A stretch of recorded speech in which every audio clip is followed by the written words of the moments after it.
Hi, my name is Linsdau. I'm a polar explorer and professional adventurer. Today I'm going to review the Redhot soles, the Superfeet Redhot soles. Are these worth the extra money, and what do they do for you?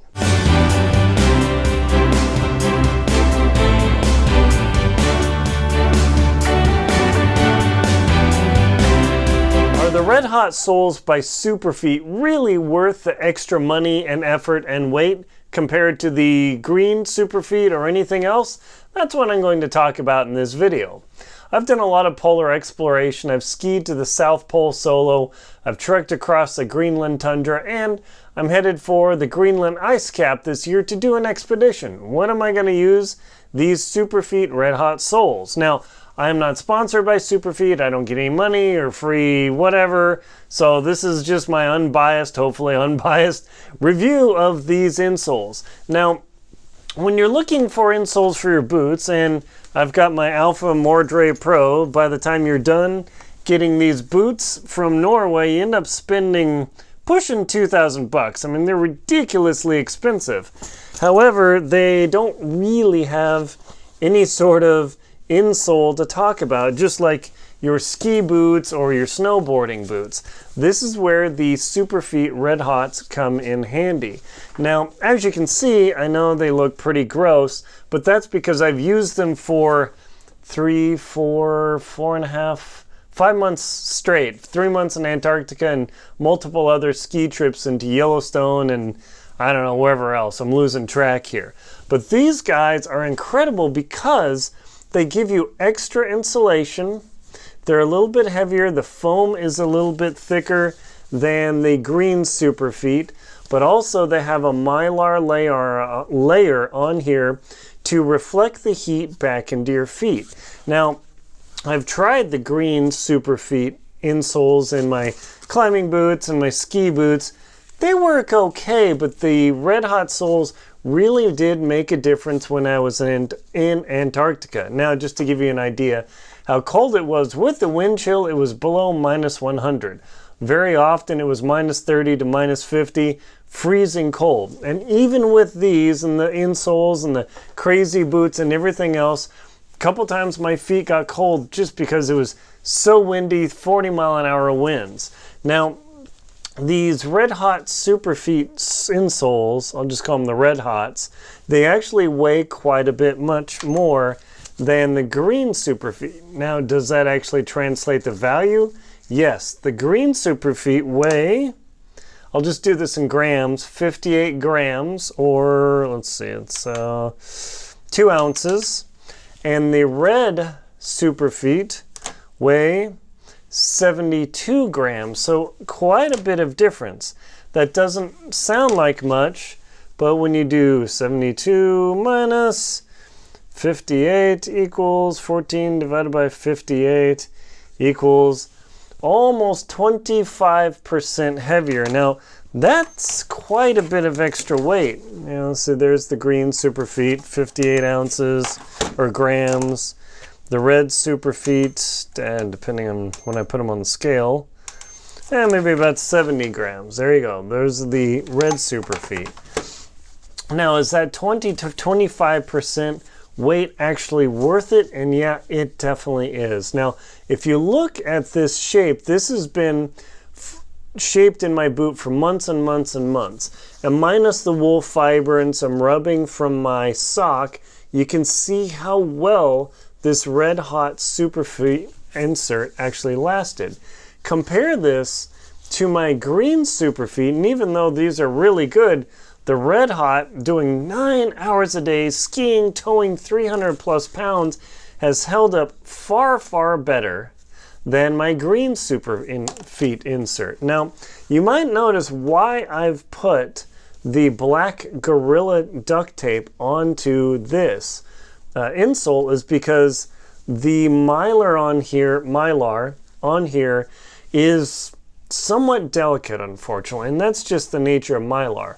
The theory is that Mylar, it doesn't really prevent the cold from coming up as much as reflecting the infrared radiation from your feet that's going down into the ice. It actually reflects it back into your feet. Now, if I've covered this in black duct tape, you might say, oh, that's not going to work. Well, infrared radiation doesn't really care terribly about my duct tape. In fact, that adds another layer of protection on here. So if you buy these, and I'll put a link below on Amazon to buy this and the Gorilla Tape and all that stuff, but the Mylar radiation ability isn't inhibited at all by this duct tape, and it prevents any damage as the footbed slides, because I noticed when I first purchased them, it slid around a little bit and I was already noticing a little bit of chafing, and that was a bummer. Now, if you look at the bottom of the green Superfeet, it's simply just the foam. There isn't, other than the foam, there isn't any real insulative value. The foam is pretty good. However, if you notice just how much thicker the black plus the Red Hot is, I'll move over here, rotate them, and you can see just how much thicker the foam on the Red Hot is compared to the green.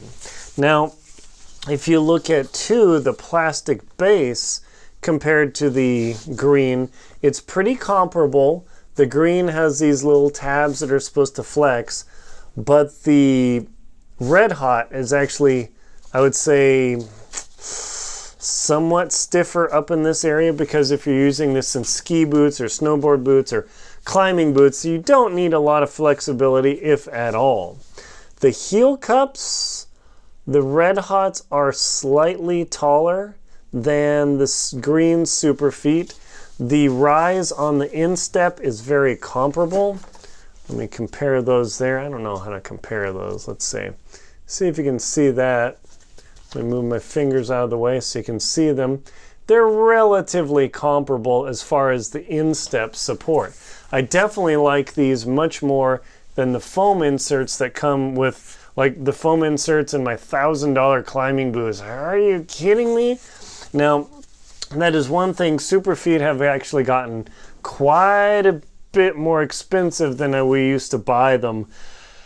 But in skiing and mountaineering, yeah, it's a little bit more money. But when my boots are $500, $600, or $1,000, or even $2,000, they don't look like $2,000, but they took me across Antarctica. All of a sudden, the cost of these extra Superfeet is like, that's a little bit something to deal with. Now let me get out the other side. Let me pull this out of my boot, just to show you what it looks like, and you can see my boot liner there. And I will pull this out to show you that it's been in there for a long, long time. And I wouldn't ever take them out unless I wanted to do a video. Now you can see that the shape of the Red Hot here is pretty much the exact same shape as the green Superfeet. And again, you can see the left side versus the left side.